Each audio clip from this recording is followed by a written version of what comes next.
There are 6 Auburn Tigers that need big games to save Auburn's season.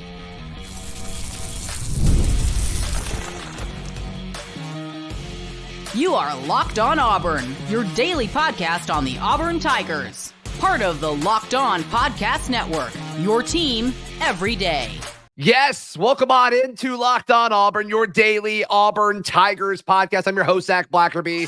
And thank you so much for making Locked On Auburn your first listen every single day. We're dapping it up with the Darrell Dapprich on the Thursday edition of the show. Darrell, we'll talk about some recruiting notes that happened, that are happening this weekend, and some chatter there, as well as, can Auburn beat Oklahoma? But look, if Auburn wants to save their season, they need to win this weekend. A win this weekend against the ranked Oklahoma team goes a long way. And there are some key players that need to step up. We're going to list 6 specifically on the show today. And I want to start things off with Auburn running back Jarquez Hunter.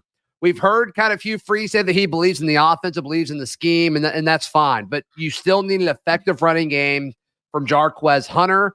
And I think you have to lean more on Jarquez than we originally thought going into the season, because Damari Alston, at this point, you've got to be concerned when he has the football as far as a ball security point of view. So to me, Jarquez Hunter, I think he needs to be the key piece of this offense. I know you've got KLS and Cam Coleman and Perry Thompson and Malcolm Simmons and Robert Lewis. You got all these guys to throw to, but it needs to start and end with Jarquez Hunter against Oklahoma. Yeah, and really interesting point, because I think there's 2 ways to look at when you say needing more from a player. One is self-inflicted, meaning they've been given opportunities and you need them to do more, then you need them to step up. In Jarquez Hunter situation, he just needs to do what I think he's very capable of doing by getting the opportunity to do that. Needing more from him means, hey, how about feeding him the ball more? He doesn't necessarily need to take ownership and say, I got to do more. Just give him the chance to do more, right? And that's where this is different.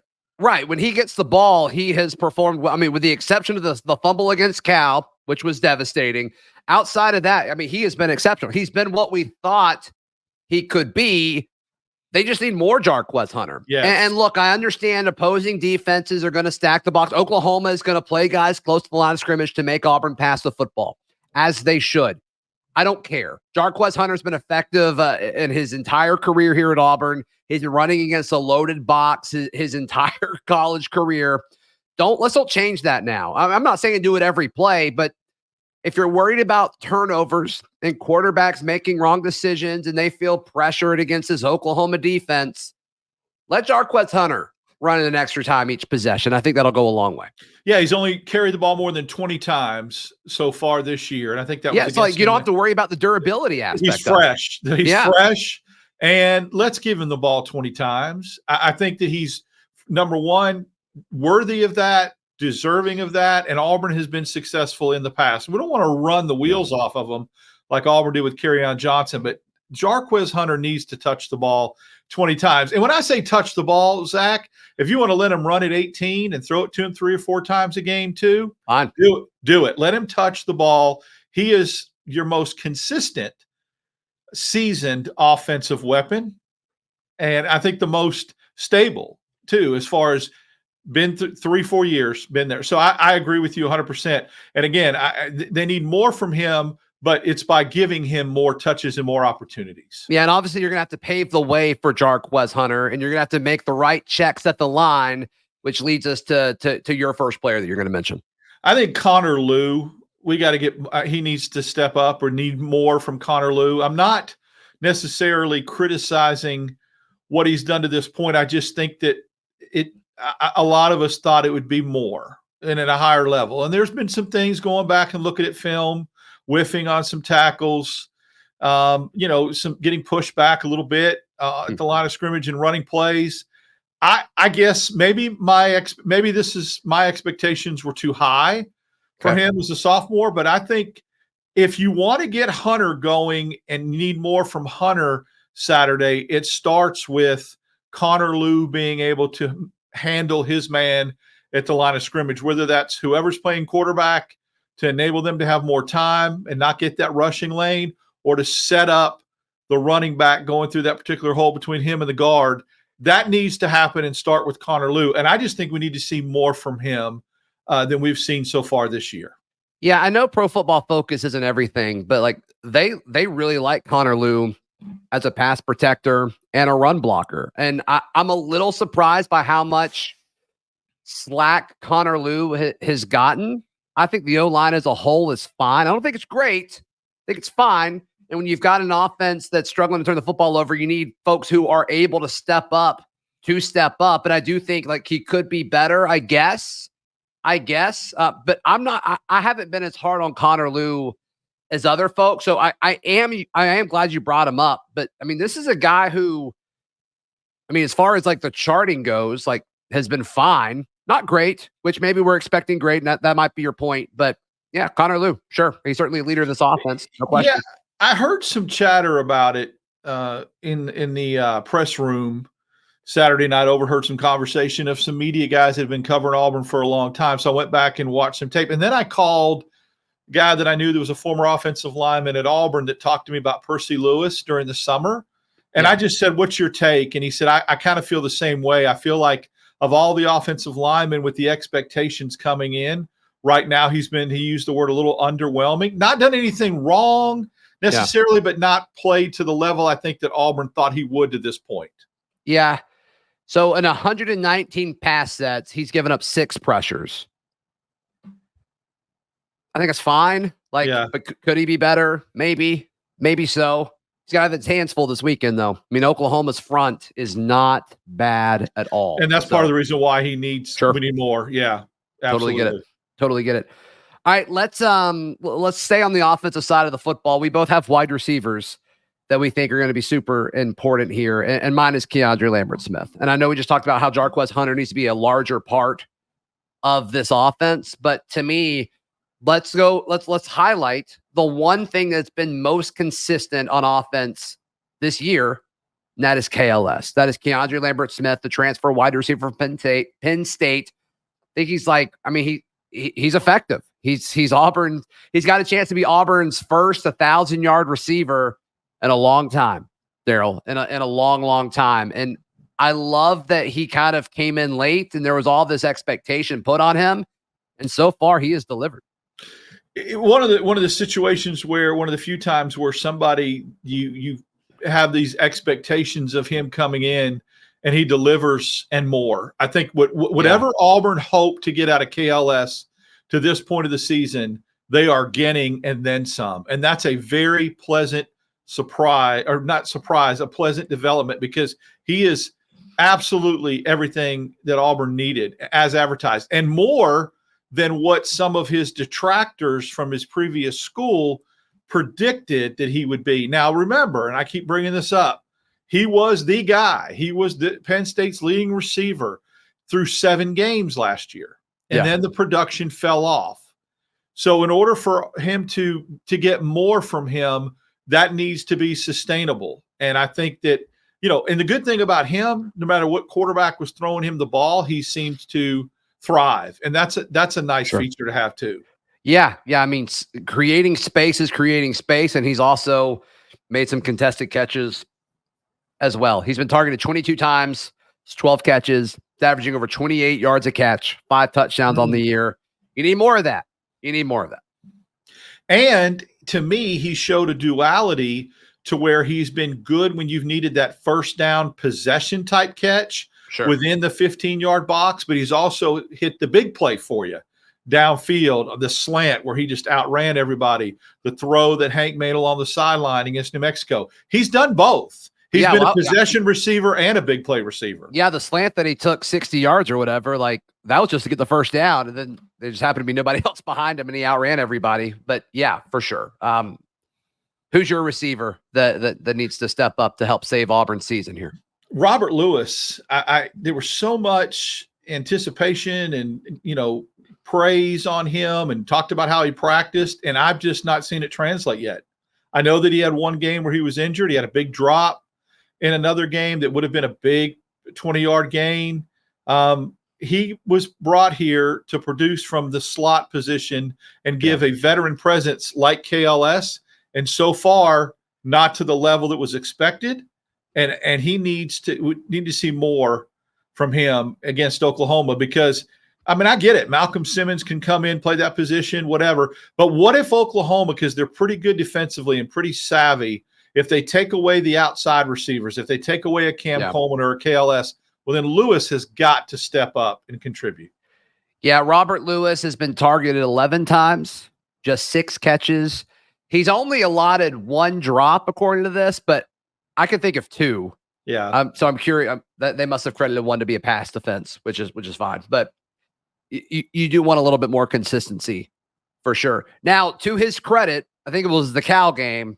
Like, he is running wide open in several situations, and they just weren't finding him. Was he not the primary read? Was there miscommunication? We don't know. There's only so much we can have, information on. But yeah, Robert Lewis. I mean, it's not like he's not capable of creating space. He's done it. He just wasn't throwing the football.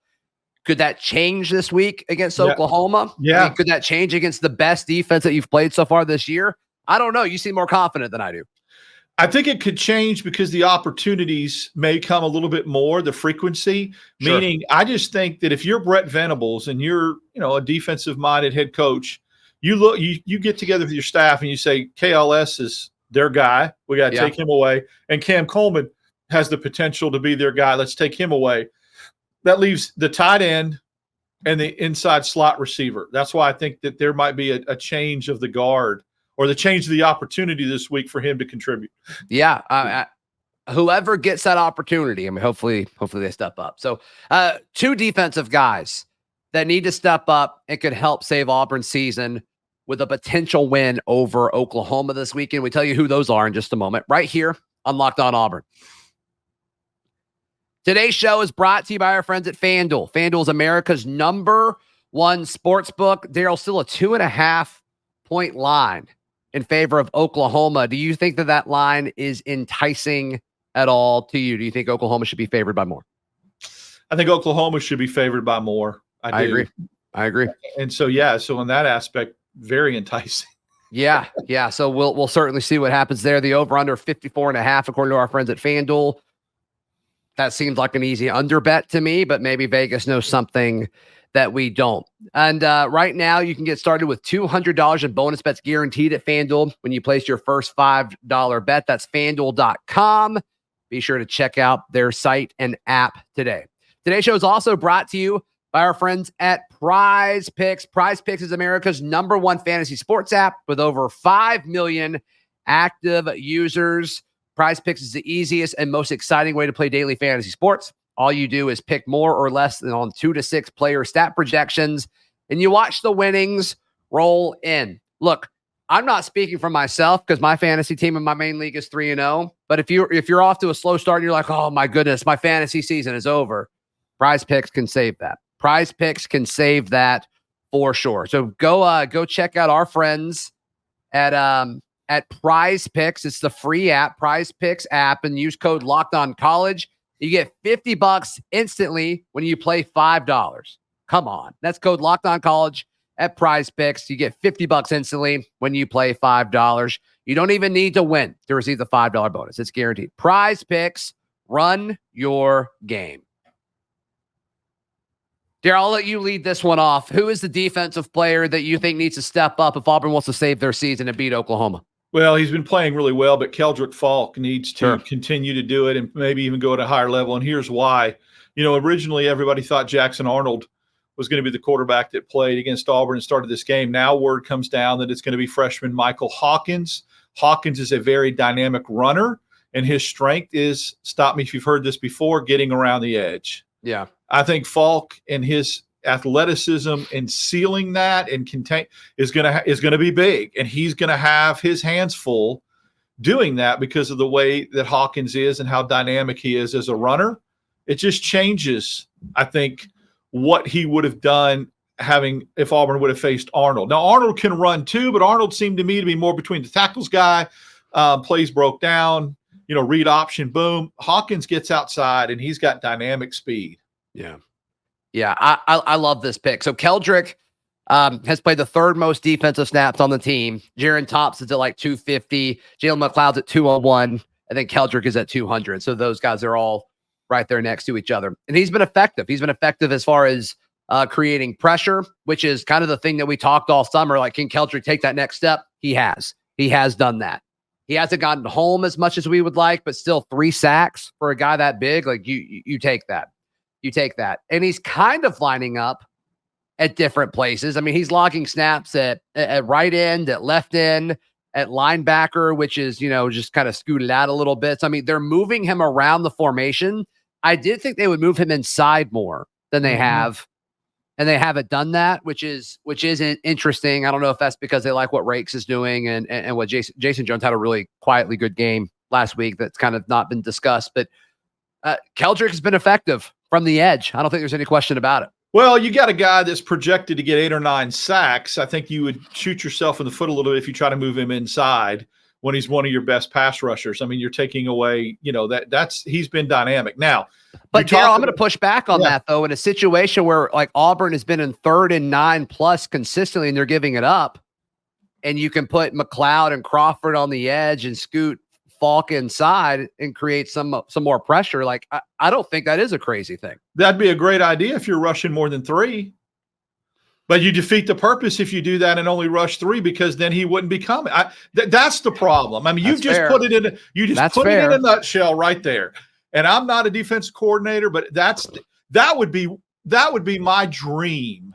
The scenario you just played out, let Crawford and McLeod come from the edge and eat, and move Faulk inside and send 4 or 5. Man, that would be phenomenal. But see, that's not happening. So they're doing the either or scenario with that. And so that's why, it would be effective if you could even send 4 under that scenario. I love the kid. The kid has been, look, I'm absolutely sold, and completely validates why he got brought to SEC Media Days with the kind of year he's having so far.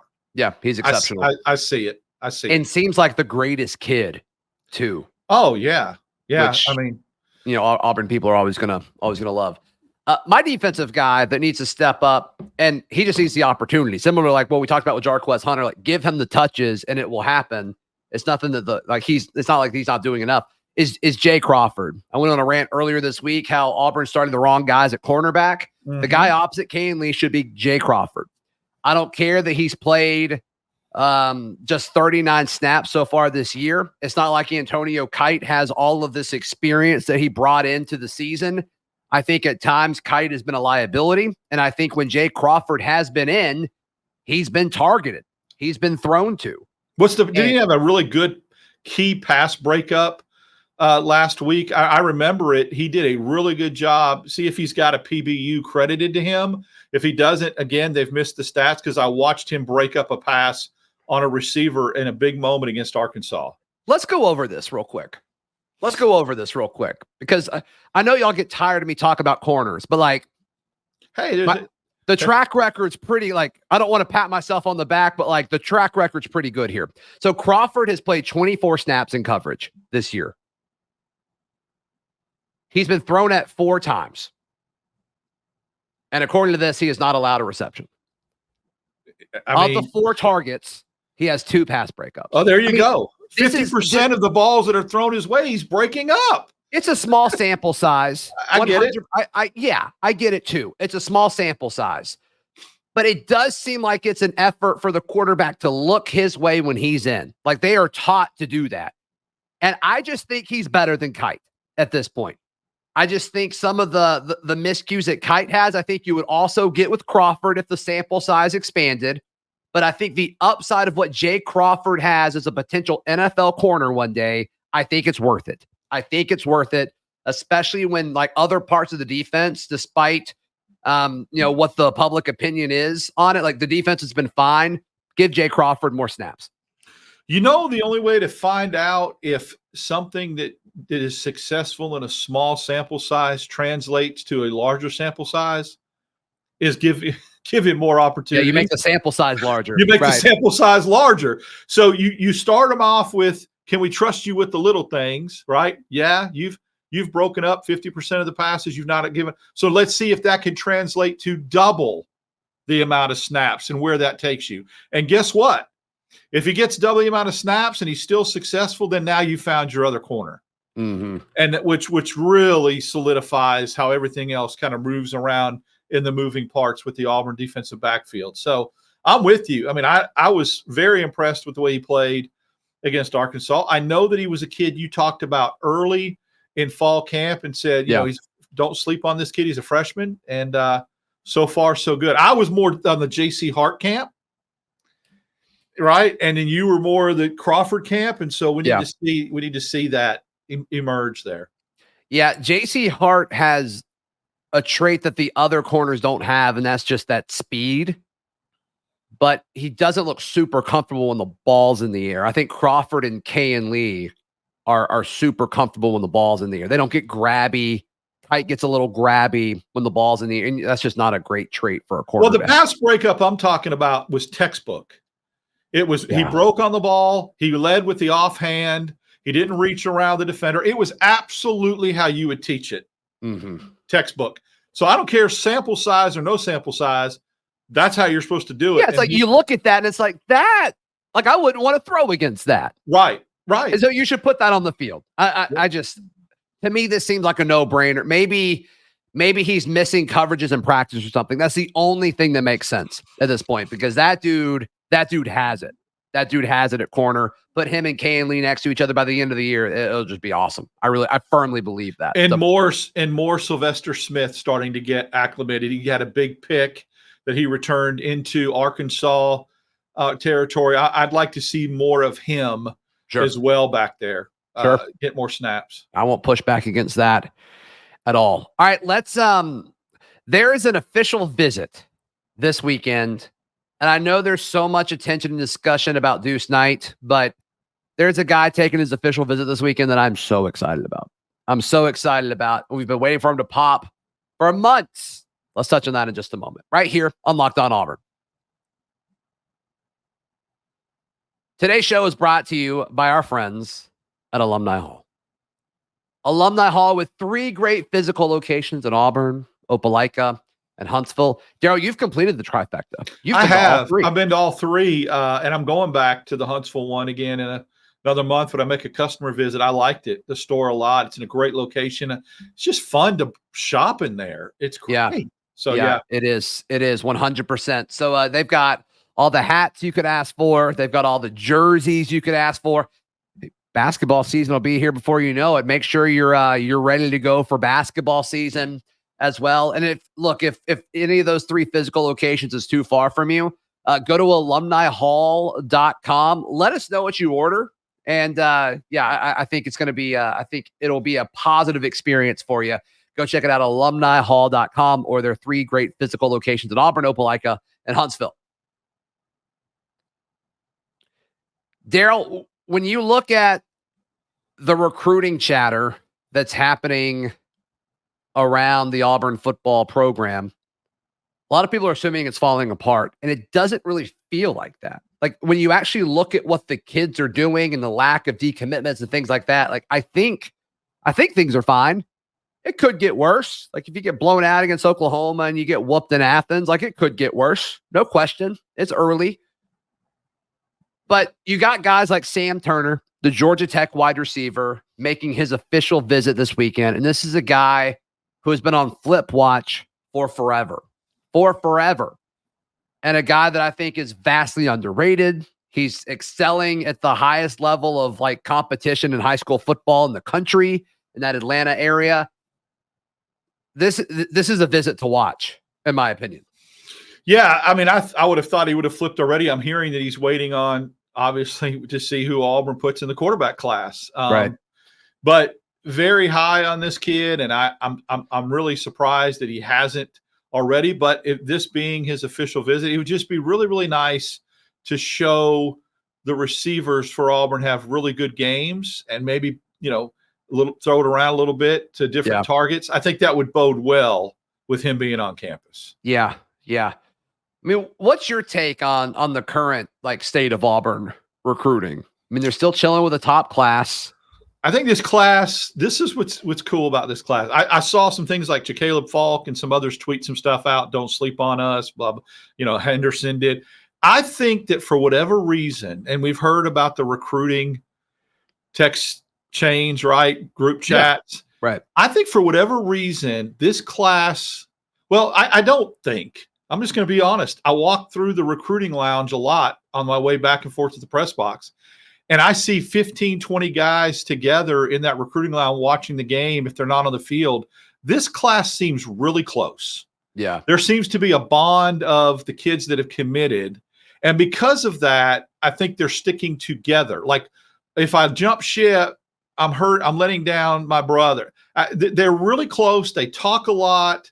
Yeah. And they really seem to want to entice others to come into the fold. So because of that, I think Auburn's still in a good place right now. Yeah. Because of the closeness.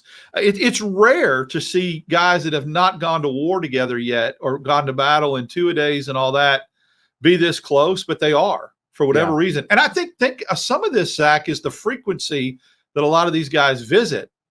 The more they're there, the more they see each other, the closer they get. And I think that's starting to be the reason why you haven't seen anybody really jump off the cliff yet.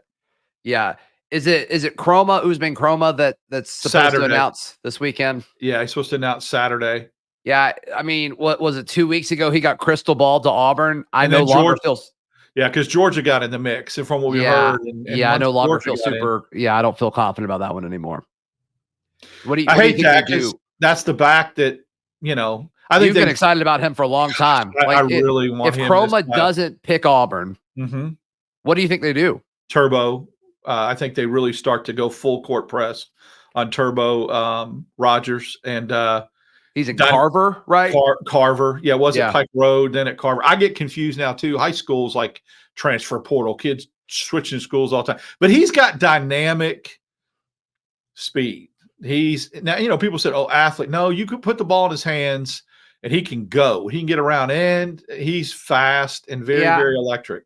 Yeah, the thing I do like about that, I mean, obviously, I think Chroma is better. Like, I'm not going to shy away from that. But I do like the idea of if you're going to take two backs in the same class, let them be different.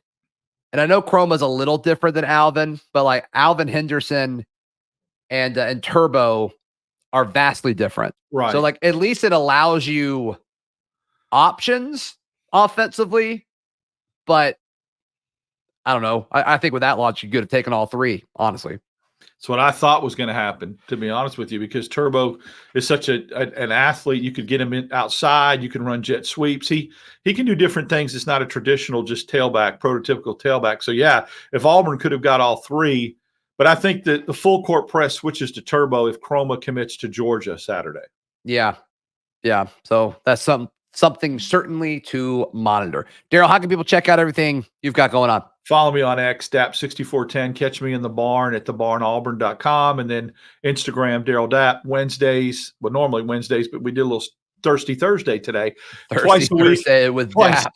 Twice a week with you. And then, of course, the reaction show, which I'm excited about. I get the opportunity to do it now from the press box. It's right there. It's fresh. It's cool. All that's going on.